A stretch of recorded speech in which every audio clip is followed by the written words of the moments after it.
Un déclic, un match référence, bref, c'est de la confiance que recherchent les Racingmen dans ce début de saison. Et c'est vrai que cette équipe du Racing possède la plus mauvaise attaque du top 14. Alors l'occasion était belle ce soir pour se rassurer face à une équipe de Perpignan rajeunie, pas moins de 8 espoirs sur la feuille de match. Mais une équipe de Perpignan sans complexe qui plante la première banderie avec Marty, retour intérieur sur Houghton qui échappe à un plaquage. Il est repris à quelques mètres de la ligne.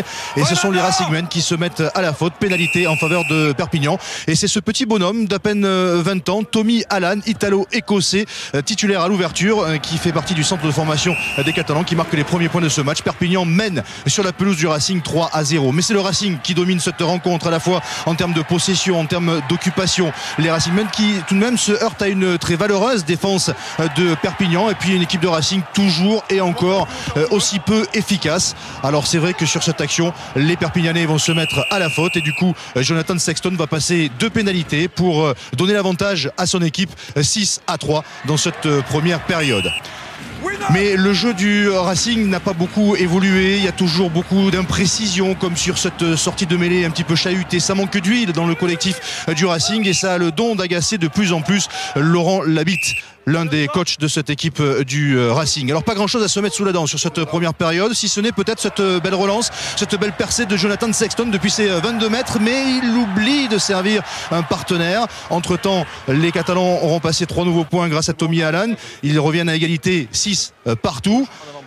Cette percée de Jonathan Sexton, et puis également une dernière action juste avant le retour au vestiaire avec cette mêlée devant les poteaux de Perpignan. Introduction pour le Racing, la mêlée du Racing qui domine son adversaire. Le ballon va sortir pour Machenaud pour Fall qui tape à suivre pour Adrien Planté, qui est un tout petit peu court pour aller marquer cet essai. Monsieur Lafont revient à la pénalité en faveur du Racing et permet ainsi à Jonathan Sexton de donner l'avantage à son équipe juste avant le retour au vestiaire. 9-6 à la pause. Jackie Lorenzetti a encore du mal à se décontracter. Début de seconde période avec des Catalans qui tentent crânement leur chance, qui essaient de garder le ballon au maximum, d'éviter que le Racing enflamme cette rencontre, avec ici un ballon pour Marty l'a sauté pour Mjekevu qui passe les bras pour Houghton le long de la ligne de touche, mais il met un pied en dehors des limites du terrain. Et puis les Catalans parfois rendent des ballons un petit peu bêtement, comme ici avec ce ballon pour Andreu pour Fall qui tente une relance, il accélère, il prend l'extérieur, crochet extérieur, le décalage est fait, il a Sexton à ses côtés, Sexton qui accélère le long de la ligne de touche, retour intérieur sur Benjamin Fall pour le premier essai de cette rencontre en faveur du Racing. Enfin le Racing a trouvé l'ouverture dans la défense de Perpignan, mais monsieur Lafont va demander l'arbitrage vidéo et il va poser 2 questions. La première, c'est est-ce que Jonathan Sexton est passé en touche? La réponse est non, in extremis. Et la deuxième question, est-ce que la dernière passe entre Sexton et Fall est en avant? Si on regarde la main de Sexton, elle est bien orientée vers son non-but.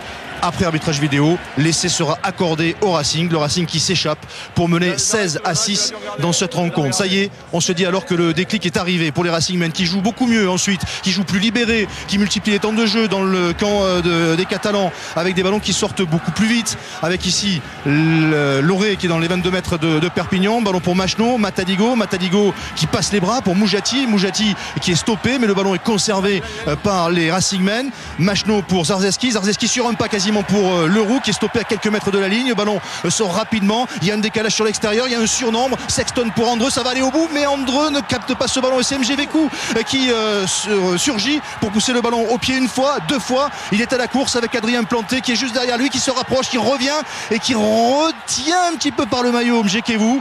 Il sauve son équipe, mais monsieur Lafont siffle, va sous les poteaux pour accorder un essai de pénalité en faveur de Perpignan. Et pourtant, au tout début de l'action, c'était une énorme occasion pour les Racingmen, mais la transmission entre Sexton et Andreu n'est pas bonne. Ensuite, il y a la course de Mjekevu qui sera retenue par le maillot par Adrien Planté. Après vidéo, monsieur Lafont va infliger un carton jaune à Adrien Planté. Ça change tout avec ce carton jaune. Infériorité numérique pour les Racingmen qui n'ont plus que 3 points d'avance sur Perpignan, qui n'est plus mené que 16-13. Mais 2 minutes plus tard, nouvelle faute catalane sur un ruck. Cette fois, c'est Tommaso Benvenuti qui est sanctionné, qui lui aussi va prendre un carton jaune. Les 2 équipes sont donc à 14 contre 14. Jonathan Sexton, lui, a été impeccable au pied, 5 sur 5 dans ses tentatives. Le Racing reprend 6 points d'avance pour mener 19-13. Mais en face, Tommy Allan, le jeune ouvreur, lui aussi a été impeccable. Il réussit un 4 sur 4 et ramène son club à 3 longueurs, 19-16. et ce pour la plus grande joie de Marc Delpoux. On approche de la fin de la rencontre, ça se tend sur les bancs, notamment du côté du Racing avec un Laurent Travers qui se gratte la tête pour trouver des solutions. Du côté de Perpignan, Marc Delpoux, il y a beaucoup d'excitation, on sent qu'il y a peut-être un coup à jouer dans cette fin de rencontre. Il reste moins de 3 minutes dans ce match, toujours 3 points d'écart mêlés pour Perpignan au milieu du terrain sur la ligne médiane, et ce sont les Racingmen qui se mettent à la faute. Pénalité pour Perpignan et Marc Delpoux qui croit peut-être au miracle. C'est James Hook qui va se charger de cette pénalité à moins de 3 minutes de la fin, 53 mètres environ. Il a l'égalisation au bout du pied, mais sa tentative est un peu courte. Il n'y aura pas de miracle pour Perpignan et pour Marc Delpoux. On va rester sur ce score de 19-16. Le dernier ballon est en faveur du Racing qui va s'empresser de le mettre en touche et qui va se contenter d'une minuscule victoire face à Perpignan, 19-16, mais victoire tout de même, beaucoup de soulagement du côté du Racing et petit exploit de cette jeune équipe catalane qui ramène un point de bonus défensif. Au final, le plus heureux n'est peut-être pas celui qu'on croit. Il faut être satisfait. Je pense que ce soir c'était l'un de nos meilleurs matchs depuis le début de la saison. On n'a pas toujours été récompensé, mais il y a eu énormément d'investissement de tout le monde, de toute l'équipe. Si on continue comme ça va continuer de payer. On travaille ensemble, il y a eu beaucoup de nouveaux. On va arrêter quand même de se cacher derrière ça parce que ça fait depuis le début de l'année que voilà, on remet ça en cause. Maintenant, il va falloir se prendre un peu en main, être des grands garçons avec l'équipe qu'on aligne et même les autres joueurs. Je crois qu'il va falloir essayer de tuer les matchs très rapidement. Sinon, on va encore avoir des fins de match difficiles.